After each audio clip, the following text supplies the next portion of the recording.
ಶ್ರೀಕೃಷ್ಣ ಅಷ್ಟಮಹಿಷಿ ವೈಭವ.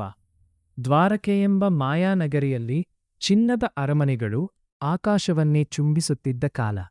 ಯದುವಂಶದ ಕಿರೀಟಮಣಿ ಶ್ರೀಕೃಷ್ಣನು ರಾಜಸಿಂಹಾಸನದಲ್ಲಿ ಕುಳಿತಿದ್ದರೂ ಅವನ ಮನಸ್ಸು ಲೋಕ ಕಲ್ಯಾಣದಲ್ಲಿಯೇ ಇತ್ತು.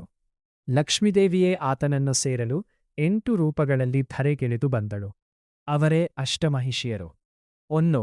ರುಕ್ಮಿಣಿ, ಪತ್ರದ ಪ್ರೇಮ. ವಿದರ್ಭ ದೇಶದ ರಾಜಕುಮಾರಿ ರುಕ್ಮಿಣಿ ಚಿಕ್ಕಂದಿನಿಂದಲೇ ಕೃಷ್ಣನ ಕಥೆ ಕೇಳಿ ಮನಸೋತವಳು.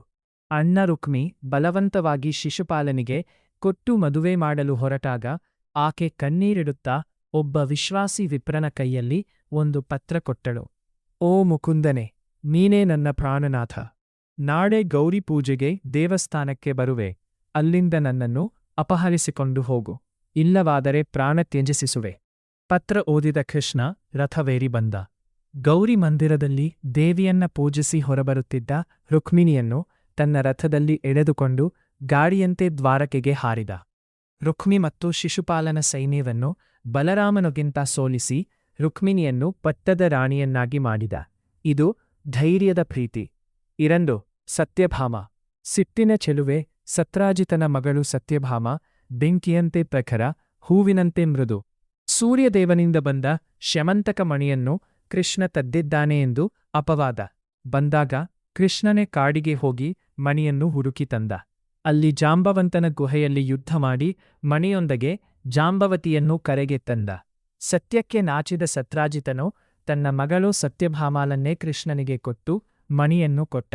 ಸತ್ಯಭಾಮ ಸದಾ ಕೃಷ್ಣನ ಹೆಗಲ ಮೇಲೆ ಕೈ ಹಾಕಿ ನಾನೇ ನಿನಗೆ ಹೆಚ್ಚು ಪ್ರಿಯಳು ತಾನೇ ಎಂದು ಕೇಳುವ ಮುಗ್ಧೆ.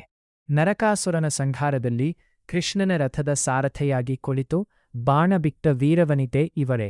ಇದು ಗರ್ವ ಮತ್ತು ಶೌರ್ಯದ ಪ್ರೀತಿ. 3. ಜಾಂಬವತಿ, ಭಕ್ತಿಯ ಪ್ರತೀಕ.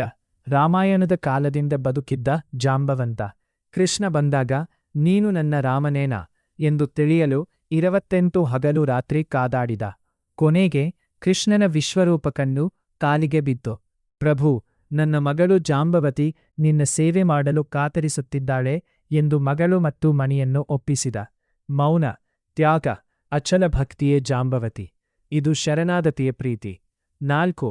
ಕಾಲಿಂದಿ, ತಪಸ್ಸಿನ ಫಲ. ಯಮುನಾ ನದಿಯ ತೀರದಲ್ಲಿ ಒಬ್ಬ ಸುಂದರಿ ಬಿಸಿಲು ಮಳೆ ಎಂದದೇ ತಪಸ್ಸು ಮಾಡುತ್ತಿದ್ದಳು.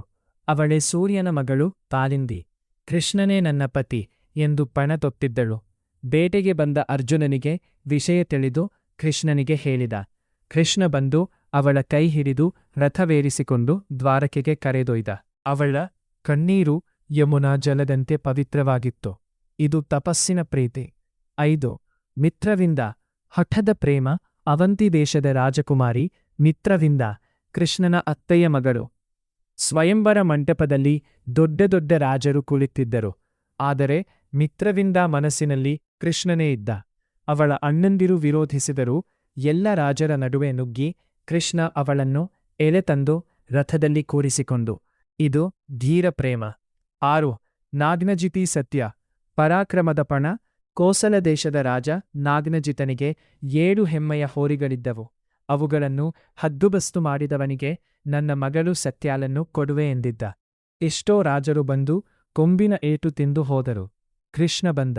ಒಂದೇ ಸಲ 7 ರೂಪ ತಾಳಿ 7 ಹೋರಿಗಳ ಮೂಗಿಗೆ ಹಗ್ಗ ಹಾಕಿ ವಶ ಮಾಡಿಕೊಂಡು ಜನರೆಲ್ಲ ಜಯಘೋಷ ಮಾಡಿದರು. ಸತ್ಯಾಳನ್ನು ಮದುವೆಯಾದ. ಇದು ಪರಾಕ್ರಮದ ಪ್ರೀತಿ. 7. ಭದ್ರ, ಮೌನದ ಪ್ರೀತಿ. ಶ್ರುತಕೀರ್ತಿ ದೇವಿಯ ಮಗಳು ಭದ್ರ. ಬಾಲ್ಯದಿಂದಲೂ ಕೃಷ್ಣನೇ ತನ್ನ ಗಂಡ ಎಂದು ನಿರ್ಧರಿಸಿದ್ದ ಮುಗ್ಧೆ. ಅವಳೇನು ಪತ್ರ ಬರೆಯಲಿಲ್ಲ, ಯುದ್ಧ ಮಾಡಿಸಲಿಲ್ಲ. ಅವಳ ಮೌನವನ್ನೇ ಅರಿತ ಅವಳ ಅಣ್ಣಂದಿರು ಸ್ವತಃ ಕೃಷ್ಣನಿಗೆ ಸುದ್ದಿ ಕಳುಹಿಸಿ ವಿಧಿವತ್ತಾಗಿ ಮದುವೆ ಮಾಡಿಕೊಟ್ಟರು. ಅತ್ಯಂತ ಸೌಮ್ಯ, ಮನೆಯಲ್ಲಿ ಎಲ್ಲರಿಗೂ ಪ್ರಿಯಳು ಭದ್ರ.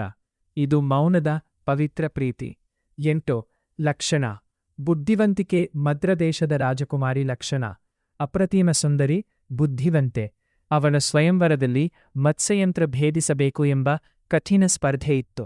ಅರ್ಜುನನಂತೆ ಕೃಷ್ಣ ಕೂಡ ಗುರಿ ಹೊಡೆದು ಲಕ್ಷಣನ್ನು ಗೆದ್ದ. ಅವಳು ನಗುತ್ತಾ ಕೃಷ್ಣನ ಕೊರಳಿಗೆ ವರಮಾಲೆ ಹಾಕಿದಳು. ಇದು ಬುದ್ಧಿಯ ಪ್ರೀತಿ. ಹೀಗೆ ಅಷ್ಟದಿಕ್ಕುಗಳಿಂದ ಅಷ್ಟಲಕ್ಷ್ಮಿಯರು ಬಂದು ದ್ವಾರಕೆಯನ್ನು ಬೆಳಗಿದರು. ರುಕ್ಮಿಣಿಯಲ್ಲಿ ಐಶ್ವರ್ಯ, ಸತ್ಯಭಾಮೆಯಲ್ಲಿ ಧೈರ್ಯ, ಜಾಂಬವತಿಯಲ್ಲಿ ಕ್ಷಮೆ, ಕಾಲಿಂಬಿಯಲ್ಲಿ ಕರುಣೆ, ಮಿತ್ರವಿಂದೆಯಲ್ಲಿ ಸ್ನೇಹ, ಸತ್ಯಾಲಲ್ಲಿ ಶೌರ್ಯ, ಭದ್ರೆಯಲ್ಲಿ ಮಂಗಲ, ಲಕ್ಷಣೆಯಲ್ಲಿ ಸೌಂದರ್ಯ ನೆಲೆಸಿತು.